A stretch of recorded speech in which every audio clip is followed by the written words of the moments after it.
இப்படி பண்றீங்க? நாளைக்கு வந்து சேதாப்பேட்டையில வந்து அண்ணன் பிரச்சாரம் பண்ணிட்டு இருந்தாரு. அதையும் கேன்சல் பண்ணியாச்சு. இன்னைக்கு வந்து வில்லிவாக்கத்துல டி நகர்ல பண்ற மாதிரி இருந்தது. 1 ஹவர் பெர்மிஷன் கொடுத்தீங்க. அதுவும் பண்ற மாதிரி இல்ல. நாளைக்கு 1 ஹவர் தரீங்க. எப்படிடா பண்ண முடியும்?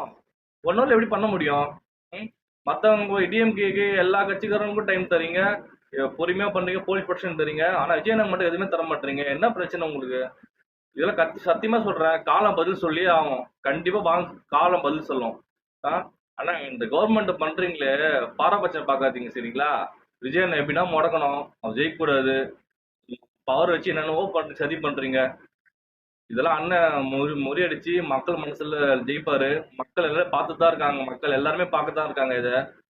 கண்டிப்பா ஜெயிப்பாரு அண்ணன். நீங்க என்ன முட்டுக்கட்டை போட்டாலும் சரிங்க, விஜயனை ஜெயிப்பாருங்க. ஒரு மனுஷன் நல்லது பண்ணணும்னு வந்தாரு, இப்படியாங்க பண்ணுவீங்க? ஆ? ஏங்க ஒரு பாவங்க அவரு. எல்லாத்தையும் விட்டுட்டு வந்திருக்காருங்க. மக்கள் நல்லது பண்ண சொல்லிட்டு வந்திருக்காருங்க. இன்னும் அவர் வந்து வசதியா வாழணும்னு சொல்லிட்டுலாம் வரல. எல்லாத்தையும் வசதியா வாழ்ந்து விட்டு தான் வந்திருக்காரு. அவர் குடும்பத்தார் பிரச்சனை பண்ணி எல்லாத்தையும் பண்ணி பார்த்தாச்சு. நிச்சயமா ஒரு நல்ல மனுஷன் ஜெயிக்க வைங்க. நம்ம தான் ஒரு அண்ணன் ஜெயிக்க வைக்கணும். நல்லது நடக்கும்.